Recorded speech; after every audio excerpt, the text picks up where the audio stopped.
JPSC paper 1 के set 2 में आपका स्वागत है। इसमें हम लोग सिर्फ हिस्ट्री रिलेटेड क्वेश्चंस के बारे में बात करने वाला हैं, क्योंकि पीटी जो जेपीएससी पीटी में 15 क्वेश्चन जो है ये सिर्फ हिस्ट्री से है। तो हिस्ट्री जो है एक अपने आप में बड़ा पोर्शन हो जाता है जो कंप्लीट करना, और अगर आप कंप्लीट कर भी चुके हैं तो आपको एक रिवीजन के तौर पे इसको लेना, इस वीडियो को लेना बहुत ही हेल्पफुल साबित होगा। तो इस वीडियो में लास्ट तक बने रहे, आपको बहुत कुछ जानने को मिलेगा और जिससे आपके एग्जाम में बहुत सारा हेल्प मिलने वाला है। ठीक है, बहुत सारा हेल्प इससे मिलने वाला है, तो वीडियो को लास्ट तक देखें। शुरू करते हैं आज के पहले क्वेश्चन से। तो पहला क्वेश्चन है पहला गुप्त शासक जिसने सिक्के जारी करवाए थे। ठीक है, तो पहला जो गुप्त शासक था जिसने सिक्के जारी करवाए थे वो था चंद्रगुप्त प्रथम। चंद्रगुप्त प्रथम ने पहली बार सिक्के जारी करवाए थे। क्यों? क्योंकि इन्होंने जो है वो लच्छावी की राजकुमारी से शादी किया था। उसके बाद इसने राजा रानी कॉइन इशू करवाया था। ठीक है, राजा रानी कॉइन इसके द्वारा इशू करवाया गया था। तो पहला गुप्त शासक यही था जिसने सिक्के जारी करवाए थे। और अगर पूछा जाए कि गुप्त शासन काल गुप्त शासक कौन था जिसने इसकी स्थापना की, तो वो था श्रीगुप्त। और अगर असली संस्थापक पूछा जाए तो वो था चंद्रगुप्त प्रथम। लेकिन जब भी क्वेश्चन पूछा जाएगा तो दोनों ऑप्शन एक साथ नहीं रहेगा। ठीक है, तो आप इस बात का ध्यान रखें कि अगर असली संस्थापक पूछे तो वो था चंद्रगुप्त प्रथम, लेकिन अगर सबसे पहली बार अगर स्थापना की थी तो वो श्रीगुप्त ने की थी।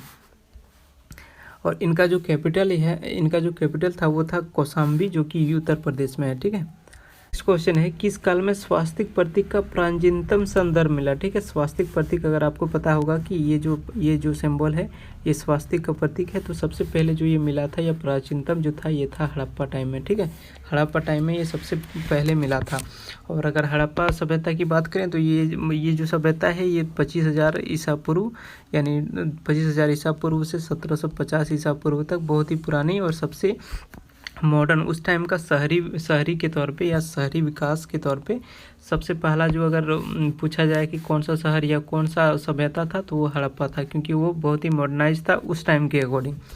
तो ये हो जाएगा हड़प्पा काल। और इसकी जो खोज की गई थी हड़प्पा की सबसे पहले की गई थी 1921 में, 1921 में पहली बार इसकी खोज की गई थी।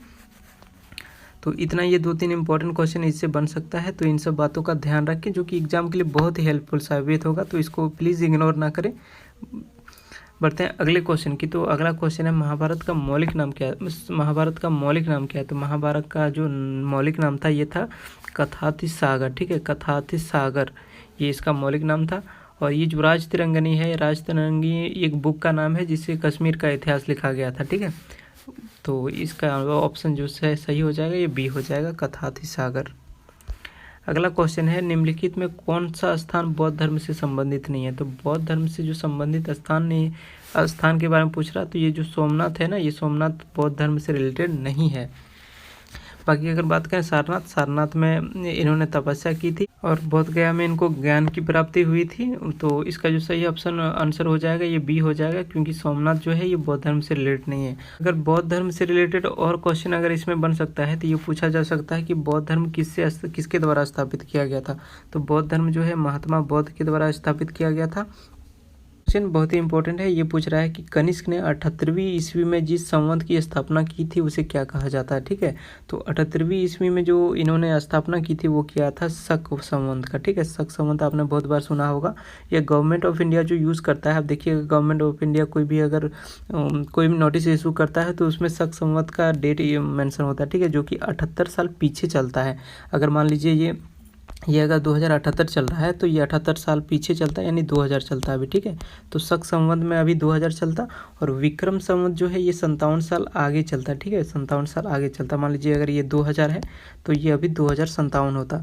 तो ये होता है विक्रम संवत और ये होता है शक संवत। लेकिन शक संवत जो है ये गवर्नमेंट ऑफ इंडिया द्वारा यूज़ किया जाता है। ईस्वी में इसीलिए स्थापना हुआ था, ये शक संवत का स्थापना किया था कनिष्क ने, क्योंकि ये जो था ये कुषाण वंश का एक राजा था। तो इसका जो राज्य अभिषेक था ये 78 ईस्वी में हुआ था। ठीक है, 78 ईस्वी में इसका हुआ था राज्य अभिषेक, जिसके बाद से स्टार्ट हुआ। ये मानता था कि ये जो डेट है अब इसी हिसाब से चलेगा। ठीक है, तो इसीलिए इसको 78 साल बाद माना जाता है, इसलिए शक संवत इसका सही आंसर हो जाएगा, ऑप्शन बी।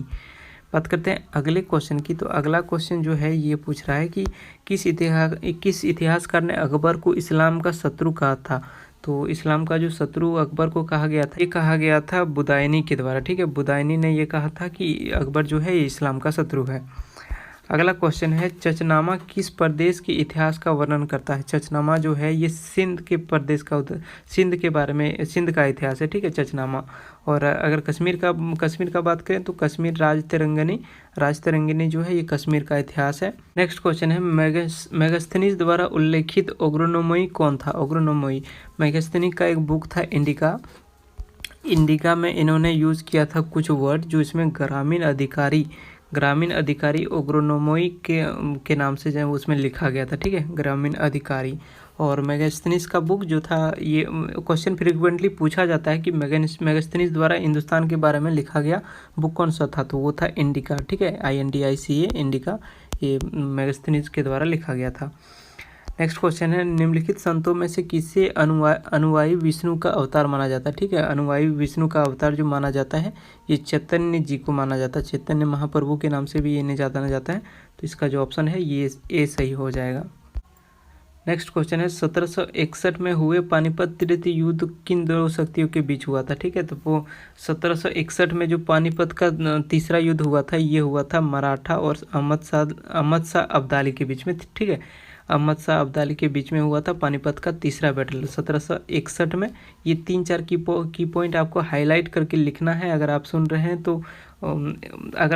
हैं तो इसे रिवीजन के तौर पे लीजिए। अगर आपके पास कॉपी पेन से आप लिख रहे हैं तो इसको हाईलाइट करके लिखिए कि 1761 में थर्ड बैटल ऑफ पानीपत हुआ था और मराठा और अहमद शाह अब्दाली कौन था? अफगानिस्तान का एक इन्वेडर था और जो आक्रमण करता था इंडिया में और लूटपाट के चल जाता था। तो अहमद शाह अब्दाली और मराठा के बीच में हुआ था थर्ड बैटल ऑफ पानीपत, ठीक है। नेक्स्ट क्वेश्चन है, ईश्वर चंद्र विद्यासागर ने समर्थन किया था। तो ईश्वर चंद्र विद्यासागर ने समर्थन किया था विधवा विवाह का, स्त्री शिक्षा का, बाल विवाह का विरोध। ये तीनों जो है ये ईश्वर चंद्र विद्यासागर ने समर्थन किया था। तो इसका जो ऑप्शन है ये डी सही हो जाएगा, इनमें से सभी, ठीक है। नेक्स्ट क्वेश्चन है, भारत में सिविल सेवा किसने प्रारंभ की? सिविल सेवा बहुत ही इंपॉर्टेंट है। तो सिविल सेवा का जो जनक माना जाता है ये लॉर्ड कॉर्नवालिस को माना जाता है, ठीक है, लॉर्ड कॉर्नवालिस 1886 से 94 तक के आसपास ये गवर्नर जनरल रहा था, ठीक है, गवर्नर जनरल ऑफ बंगाल रहा था, ठीक है। नेक्स्ट क्वेश्चन है, भारतीय राष्ट्रीय कांग्रेस ने किस अधिवेशन में मौलिक अधिकारों का प्रस्ताव पारित किया था? मौलिक अधिकारों, फंडामेंटल राइट का जो प्रस्ताव पारित किया गया था कराची सेशन 1931 का कराची सेशन में पास किया था मौलिक अधिकारों का प्रस्ताव। अभी हम संविधान के किस अनुच्छेद में लिखा हुआ है मौलिक अधिकारों के बारे में? तो ये आर्टिकल 19 में है, ठीक है, आर्टिकल 19 अनुच्छेद 19 में लिखा हुआ है मौलिक अधिकारों के बारे में। नेक्स्ट क्वेश्चन है, सूची 1 और सूची 1 में कौन कौन सा प्रसंग असम्मिलित है? ठीक है, असम्मिलित है ये पूछ रहा है। तो ये Abdul Kalam India wings freedom, ये सही है। Dadabhai Naoroji poverty and un British rule in India, ये भी सही है। सर सैयद अहमद खान असबाब बगावत हिंद, ठीक है, असबाब बगावत हिंद, ये भी ऑप्शन सही है। और है सुभाष चंद्र बोस अनहैप्पी इंडिया, ये ऑप्शन जो है ये गलत है क्योंकि ये जो बुक है ये लिखा गया था लाला लाजपत राय के द्वारा, ठीक है, लाला लाजपत राय के द्वारा ये लिखा गया था। तो ऑप्शन 4 जो है ये गलत है। तो इसका जो सही आंसर हो जाएगा ये सी हो जाएगा, केवल 4। अगला क्वेश्चन है, 1937 से 39 के दौरान मद्रास में कांग्रेस मंत्रिमंडल का नेतृत्व किसने किया था? तो 1937 से 39 के बीच में मद्रास में जो कांग्रेस मंत्रिमंडल का नेतृत्व किया था ये किया गया था सी गोपालाचारी के द्वारा, ठीक है, सी गोपालाचारी के द्वारा ये इसका नेतृत्व किया गया था। अगला क्वेश्चन है, सांची का स्तूपा किसने बनवाया था? सांची का स्तूपा जो है ये बनवाया गया था अशोक के द्वारा, ठीक है, अशोक के द्वारा। और इस सांची का स्तूपा कहाँ है? ये है MP भोपाल में, ठीक है, मध्य प्रदेश में है, जो भोपाल के आसपास है, ठीक है। तो इस ऑप्शन बी इसका सही हो जाएगा। अशोक ने बनवाया था सांची का स्तूपा। अगर आप ये जानते हैं कि सांची का स्तूपा कौन सा नोट में यूज़ है या इसका जो फोटो है कौन सा नोट में लगा हुआ है तो आप कमेंट बॉक्स में ज़रूर बताएं, क्योंकि जितना आप लिखेंगे उतना आपको याद रहेगा। तो लिखने से नहीं हिचकिचाएं और कमेंट बॉक्स में इसका आंसर दें कि सांची का स्तूपा जो है ये कौन से नोट में यूज़ किया गया है, ठीक है, या कौन से नोट में इसका फोटो लगा हुआ है।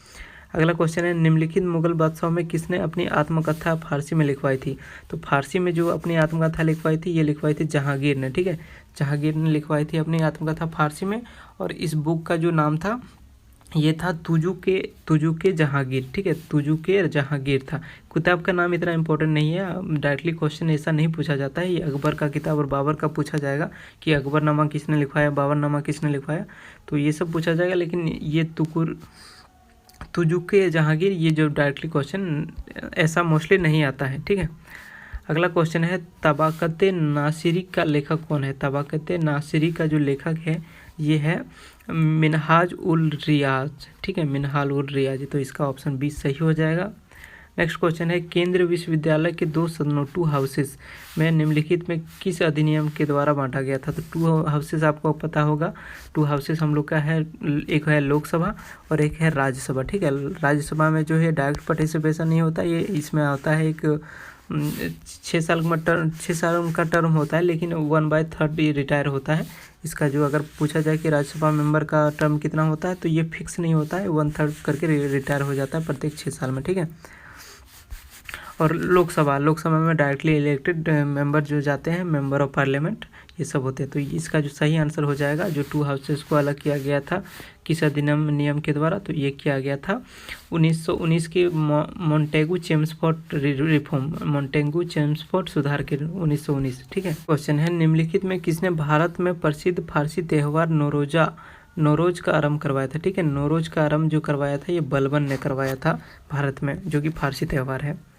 अगला क्वेश्चन है भारत के प्रथम गवर्नर जनरल की नियुक्ति किस एक्ट के प्रावधानों के अंतर्गत हुई थी। तो गवर्नर जनरल की नियुक्ति जो है ये 1833 एक्ट के टाइम हुआ था। का ऑप्शन सी सही हो जाएगा। 1833 के एक्ट में गवर्नर जनरल की नियुक्ति हुई थी। और पहले क्या था, governor general of Bengal, official word था governor general of Fort William, ठीक है। उसके बाद गवर्नर जनरल हो गया, तो ये हो गया 1833 के एक्ट में हुआ था। और पहला जो था लॉर्ड माउंटबेटन जो था ये फर्स्ट गवर्नर जनरल था, ठीक है। अगला क्वेश्चन है चौथ और सरदेशमुखी वसूल करने के पीछे शिवाजी का मुख्य उद्देश्य क्या था। चौथ जो है ये वसूल किया जाता था, मराठा जो थे ये वसूल करते थे, राजपूत जो किंगडम्स थे वहाँ से जाके चौथ वसूल करते थे बहुत सारा। तो ये जो इसका जो ऑप्शन ये है ये सही हो जाएगा। वे लिखा हुआ है कि वे अपनी वित्तीय स्रोतों का अनुपूरक चाहते थे, ठीक है, अनुपूरक चाहते थे कि ज़्यादा से ज़्यादा सोर्स हो इनकम का, ठीक है। तो इसलिए चौथ और सरदेशमुखी वसूल करते थे शिवाजी। अगला क्वेश्चन है पिंडारी कौन थे। तो पिंडारी अगर आपने सलमान खान की एक मूवी आई थी वीर, तो अगर वो आपने देखी होंगी तो आपको इसका क्वेश्चन आपको पता होगा। तो जो पिंडारी थे ये थे लूटमार करने वाले गिरोह पिंडारी कहा जाता था। लूटमार इसलिए करते थे क्योंकि और जब राजा अंग्रेज के अधीन हो गए थे तो ये जो सिपाही थे, जो ये पिंडारी पहले सिपाही हुआ करते थे राजा के, और राजा जो था वो अंग्रेज का अधीन हो गया था, तो राजा के द्वारा इसका शोषण ज़्यादा किया जाता था, ठीक है। इनके बारे में सोचा नहीं जाता था और शोषण किया जाता था। इस वजह से ये ज़्यादातर क्या करते थे, ये लूटमार करने का गिरोह लूटमार करते थे अंग्रेज़ों का, और इनका एक ग्रोह भी होता था। अगला क्वेश्चन है राजस्थान में माउंट आबू स्थित दिलवाड़ा मंदिर विख्यात है। तो माउंट आबू का जो ये दिलवाड़ा मंदिर है ये जैन मंदिर कला हेतु के लिए, जैन मंदिर कला के लिए फेमस है, ठीक है। और इसका स्थापना कब हुआ था। तो इसका स्थापना जो हुआ था ये हुआ था मतलब बनाया गया था 1231 ईस्वी में। 1231 ईस्वी में दिलवाड़ा मंदिर को बनाया गया था और 5 मंदिरों का ये ग्रुप है, ठीक है, 5 मंदिरों का ग्रुप है। और अगर पूछा जाए किसने बनवाया था, तो ये बनवाया था वस्तुपाल और तेजपाल ने, ठीक है। दोनों आपस में भाई थे, वस्तुपाल और तेजपाल, दोनों ने मिलकर बनवाया था दिलवाड़ा का मंदिर, जो कि जैन मंदिर कला के लिए विख्यात है और 5 मंदिर का ग्रुप है। अगला क्वेश्चन है चित्तौड़गढ़ में स्थित विजय स्तंभ का निर्माण किसने करवाया था। तो चित्तौड़गढ़ में स्थित जो विजय स्तंभ है इसका निर्माण जो करवाया था ये करवाया गया था राणा कुंभा के द्वारा, ठीक है। राणा कुंभा के द्वारा इसका स्थापना किया गया था या बनवाया गया था। अगला क्वेश्चन है अकबर का मकबरा कहाँ स्थित है। तो अकबर का जो मकबरा है ये स्थित है सिकंदरा में, ठीक है। अभी शायद इसे सिकंदराबाद कहा जाता है, सिकंदरा में स्थित है, तो ये आप चेक कर लेना। तो ऑप्शन डी जो है ये सही हो जाएगा, सिकंदरा में अकबर का मकबरा स्थित है। अगला क्वेश्चन है आर्य जाति के लोग मूल रूप से कहाँ से आए थे। तो आर्य जाति के जो लोग हैं ये मिडिल ईस्ट से आए थे, ठीक है। नेक्स्ट क्वेश्चन है निम्नलिखित में कौन सा एकमात्र गवर्नर जनरल या वाइसरॉय भारत में मारा गया था। तो गवर्नर जनरल या वाइसरॉय जो भारत में मारा गया था वो था लॉर्ड मेयो, ठीक है। लॉर्ड मेयो इसको मार दिया गया था अली अफरीदी के द्वारा, ठीक है, अली अफरीदी ने इसको मार दिया था। लॉर्ड मेयो, इसका ऑप्शन सी सही हो जाएगा। नेक्स्ट क्वेश्चन है माई एक्सपेरिमेंट विथ ट्रूथ के लेखक कौन है? तो माई एक्सपेरिमेंट विथ ट्रूथ के जो लेखक है महात्मा गांधी जी हैं, ठीक है। अगला क्वेश्चन है शिक्षा प्रणाली 10+2+3 यानी 10+2+3 प्रणाली का विचार सर्वप्रथम किसने प्रस्तुत किया था? तो ये जो किया गया था ये कोठारी कमीशन के द्वारा किया गया था, ठीक है। तो ये जो कमीशन है ये इसलिए बिठाया जाता है क्योंकि रिसर्च करके अच्छे से अच्छा रिजल्ट सामने लाए कि कौन सा सही होगा देश के लिए या देश के जनहित में कौन सा सही होगा। तो कमीशंस का काम मोस्टली यही होता है कि सारे फैक्ट के बारे में पहले जानकारी इकट्ठा करें और सही जो होगा वही स्थिति सरकार को बताना। तो सरकार ने 10+2+3 का जो सर्वप्रथम विचार जो दिया गया था ये कोठारी कमीशन के द्वारा दिया गया था और इसे एक्सेप्ट कर लिया गया था, ठीक है। नेक्स्ट क्वेश्चन है निम्नलिखित विदेशी यात्रियों को काल क्रमानुसार सजाइए, ठीक है। तो ये क्वेश्चन बता रहा है कि कौन सा पहले आया और कौन सा बाद में आया। तो देखते हैं कि कॉल पहले आया। तो पहले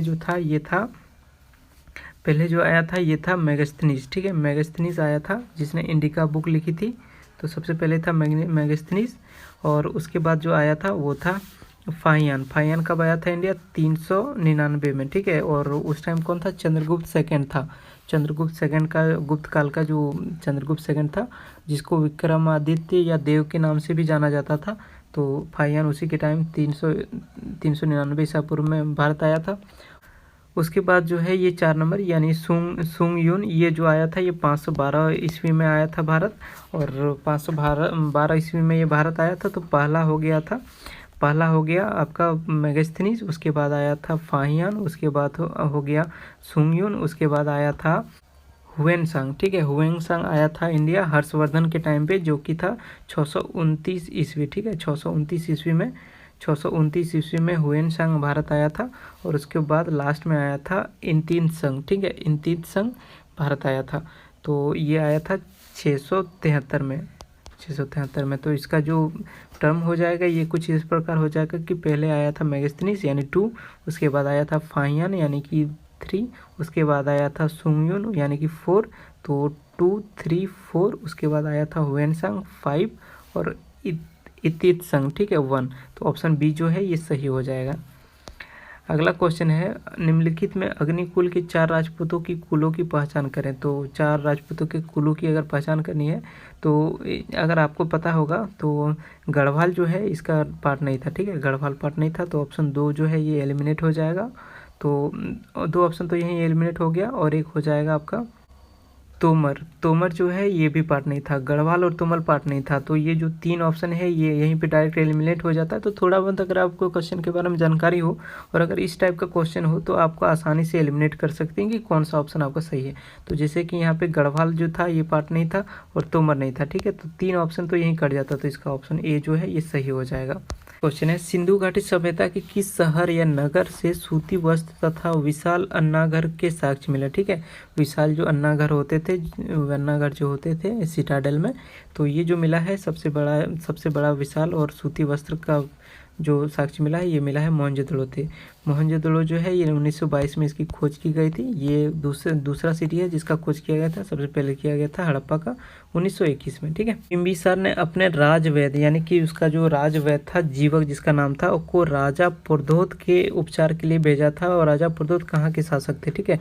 तो राजा पुरंदर जो थे ये अवंती के शासक थे, ठीक है। और इन बिंबिसार ने अपना जो राजवैद्य था उसको भेजा था इसके इलाज के लिए। तो ऑप्शन बी उसका सही हो जाएगा। नेक्स्ट क्वेश्चन है भारतीय अनुश्रुतियों में किसे शाकाहारी के नाम से जाना जाता है, ठीक है। तो शाकाहारी के नाम से जो जाना जाता है ये जाना जाता है चंद्रगुप्त सेकंड को, ठीक है। चंद्रगुप्त सेकंड को जाना जाता है अनुश्रुतियों के शाकाहारी के नाम से और इन्हें देव के नाम से भी जाना जाता था और इन्हें विक्रमादित्य भी के नाम से जाना जाता था, ठीक है। अगला क्वेश्चन है आदिवराह की उपाधि निम्न में से किसे मिली थी। तो आदिवराह की जो उपाधि है ये मिला था मिहिर भोज को, ठीक है। मिहिर भोज को मिला था। तो ये इसका ऑप्शन सी सही हो जाएगा। अगला क्वेश्चन है, निम्नलिखित में से किसने दिल्ली को सल्तनत की राजधानी के रूप में स्थापित किया था? ठीक है, तो सल्तनत के रूप में दिल्ली को स्थापित किया था, ये किया गया था इल्तुतमिश के द्वारा। और इससे पहले कहाँ था? इससे पहले था लाहौर। ठीक है, लाहौर में पहले सल्तनत का जो कैपिटल था ये लाहौर था, और उसके बाद इल्तुतमिश के द्वारा इसे दिल्ली शिफ्ट किया गया। अगला क्वेश्चन है, अब्दुल रज़ाक विजयनगर आया था? तो अब्दुल रज़ाक जो है ये देवराय 2 के टाइम आया था विजयनगर। ऑप्शन बी सही हो जाएगा 8 नंबर का। अगला क्वेश्चन है, पानी निम्नलिखित में से कौन सा असंगत है? ठीक है, कौन सा सही रूप से मिला हुआ नहीं है? तो ये जो खानवा का युद्ध है, ऑप्शन सी, जो खानवा का युद्ध है जो कि 1527 में लड़ा गया था। ठीक है, 1527 ईस्वी में लड़ा गया था, ये सही से सम्मिलित नहीं है। और खानवा का युद्ध किसके द्वारा लड़ा गया था? तो खानवा का युद्ध जो है ये लड़ा गया था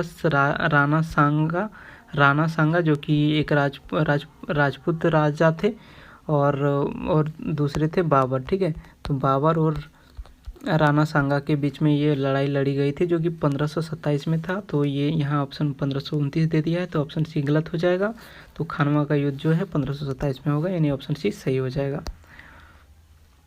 अगला क्वेश्चन है, अरबस्क क्या था? अरबस्क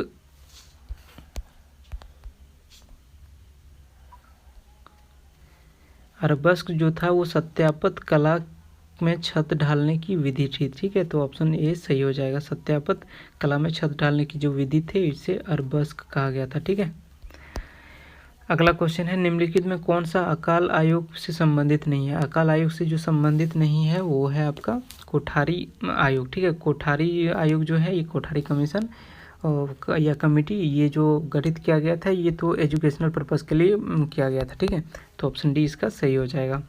अगला क्वेश्चन है, कौन सा आयोग का संबंध शिक्षा से नहीं है? तो शिक्षा से संबंधित जो आयोग नहीं है वो है ऑप्शन सी वेल्बी आयोग। ठीक है, वेल्बी आयोग, ऑप्शन सी शिक्षा से संबंधित नहीं था, तो ऑप्शन सी आपका सही हो जाएगा। फिर से है कि इसको सही वे में आपको मिलाना है, तो कौन सा सही है और कौन सा गलत है, तो देखते हैं। तो इसका जो ऑप्शन है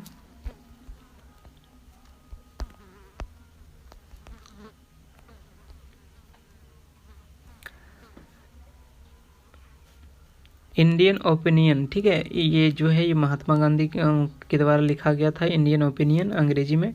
और उसके बाद है इंडियन सोशलोजिस्टिस की बोल दे रही। नेक्स्ट क्वेश्चन है, सूची 1 और 2 को सही वे में मिलाना। ठीक है, तो इंडियन ओपिनियन जो है ये बाय महात्मा गांधी है, ये एक 1 सही है। उसके बाद इंडियन सोशोलॉजिस्ट ये जो है श्यामा कृष्ण वर्मा जी के द्वारा है, जो इंग्लिश में था, ये भी सही है। उसके बाद है युवांतर जो बंगाली में था, भूपेंद्र चंद्र और विपेंद्र घोष के द्वारा, ये भी सही है। उसके बाद वंदे मातरम इंग्लिश में हरदयाल और श्यामजी कृष्ण वर्मा। ठीक है, ये भी ऑप्शन सही है। उसके बाद प्रताप हिंदी में गणेश शंकर विद्यार्थी के द्वारा, तो ये जो ऑप्शन है ये सही है। तो ए का 1 हो जाएगा, बी का 2, सी का 3, डी का 4 और ई का 5। तो इस वे में जो ऑप्शन है ये ऑप्शन ये सही है, जिसका आंसर 1 2 3 4 5 है। ठीक है, क्वेश्चन है, निम्नलिखित में किसको चैल्कोलिथिक युग भी कहा जाता है? ठीक है, तो चैल्कोलिथिक युग जो है ये इंग्लिश टर्म है। ठीक है, तो पूरा पाषाण काल को, जो कि ओल्ड स्टोन एज, इसको कहा जाता था पैलियोलिथिक। ठीक है, पैलियोलिथिक। उसके बाद नव पाषाण, इससे पहले एक था मध्य पाषाण काल। ठीक है, तो उसको कहा जाता था मेजोलिथिक। और उसके बाद आया नियोलिथिक। ठीक है, जिसमें नव पाषाण युग को नियोलिथिक कहा गया, और नव पाषाण का ही जो लास्ट वाला टाइम था उसको चैल्कोलिथिक भी कहा गया था। तो इसमें ऑप्शन बी जो है ये सही हो जाएगा। तो पूरा पाषाण को कहा गया था तो पैलियोलिथिक, उसके बाद मध्य पाषाण को कहा गया था मेसोलिथिक, नव पाषाण को कहा गया नियोलिथिक, और इसका जो लास्ट वाला टाइम था उसमें कहा गया था इसको चैल्कोलिथिक। तो ऑप्शन बी आपका सही हो जाएगा। अगला क्वेश्चन है, अग्नि का आविष्कार कब हुआ था? तो अग्नि का जो आविष्कार हुआ था ये हुआ था पुरापाषाण काल में। ठीक है, पैलियोलिथिक एज में हुआ था अग्नि की खोज। ऑप्शन ये सही हो जाएगा। अगला क्वेश्चन है, अनेकावाद निम्नलिखित में से किसको कोड सिद्धांत एवं दर्शन है? ठीक है, अनेकावाद निम्नलिखित में किसका कोड एवं सिद्धांत और दर्शन है? तो ये जो है ये जैन मत का है। ठीक है, जैन। अगला क्वेश्चन है, गायत्री मंत्र ऋग्वेद के किस मंडल में उद्दित है, यानी किस मंडल में मिलता है गायत्री मंत्र? ठीक है, तो गायत्री मंत्र जो है तृतीय मंडल में मिलता है, यानी ऑप्शन सी आपका सही हो जाएगा। एलोरा में निर्मित प्रसिद्ध कैलाश मंदिर का निर्माण किस वंश के शासकों द्वारा करवाया गया था? तो एलोरा की गुफाएं आपने सुना होगा, जो कि महाराष्ट्र में है, और वहाँ पे ही एक कैलाश मंदिर है। तो वो जो है राष्ट्रकूट वंश के द्वारा बनवाया गया था, जो कि महाराष्ट्र में है। ठीक है, अगला क्वेश्चन है, कुलीनतावाद के नाम से प्रचलित एक प्रसिद्ध सामाजिक आंदोलन के प्रचालक कौन थे? तो कुलीनतावाद से प्रचलित जो प्रसिद्ध सामाजिक आंदोलन का प्रचालकर्ता थे, ये बल्लाल सेन थे। ठीक है, ऑप्शन सी आपका सही हो जाएगा, बल्लाल सेन।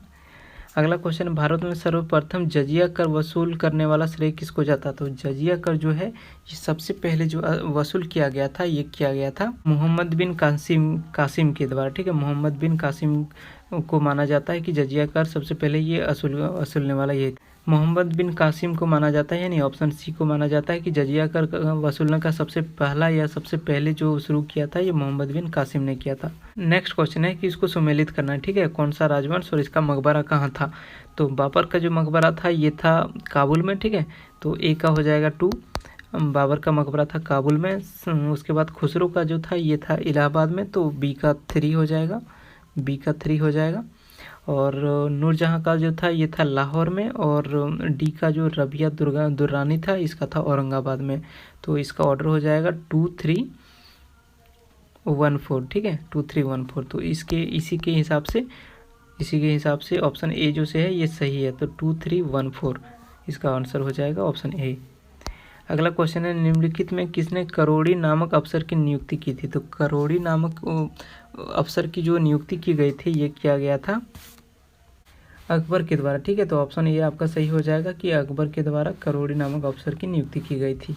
नेक्स्ट क्वेश्चन है, द्वितीय गोलमेज सम्मेलन यानी सेकेंड राउंड टेबल कॉन्फ्रेंस जो कि 1931 में हुआ था, तो लंदन कौन नहीं गए थे? ठीक है, तो लंदन में ये हो रहा था सेकेंड राउंड टेबल कॉन्फ्रेंस, तो इसमें जो है जवाहरलाल नेहरू नहीं गए थे, जो कि 1931 में हो रहा था। ठीक है, स्वदेशी आंदोलन के प्रारंभ का तत्कालीन कारण क्या था? ठीक है, तो स्वदेशी आंदोलन का प्रारंभ का तत्कालीन जो कारण था ये था बंगाल विभाजन। तो लॉर्ड कर्जन जो कि गवर्नर जनरल था, तो उसी के द्वारा बंगाल का विभाजन किया गया था उस टाइम पे। तो ये जो था तत्कालीन कारण था, तो इसका ऑप्शन ये सही हो जाएगा। नेक्स्ट क्वेश्चन है, डेवियर हेयर और अलेक्जेंडर डव के साथ मिलकर निम्नलिखित में से किसने कलकत्ता में हिंदू कॉलेज की स्थापना की थी? तो कलकत्ता में जो हिंदू कॉलेज अलेक्जेंडर डफ और डेवियर हेयर ने किया था वो किया गया था राजा राम मोहन राय। ऑप्शन डी सही हो जाएगा। नेक्स्ट क्वेश्चन है, निम्नलिखित में से कौन कांग्रेस का पूर्ववर्ती संगठन है? कांग्रेस का जो पूर्ववर्ती संगठन है ये था London India committee, British India society, India league, national conference, British Asia association. ठीक है, तो 1, 2, 3, 4, 5 सही है, तो यानी ऑप्शन डी उपरोक्त सभी। अगला क्वेश्चन है, व्यक्तिगत सत्याग्रह में विनोबा भावे का प्रथम सत्याग्रही चुना गया था, तो दूसरा कौन था? व्यक्तिगत सत्याग्रह जो है ये इसमें जो दूसरा सत्याग्रही था वो था पंडित जवाहरलाल नेहरू, और पहला कौन था? विनोबा भावे।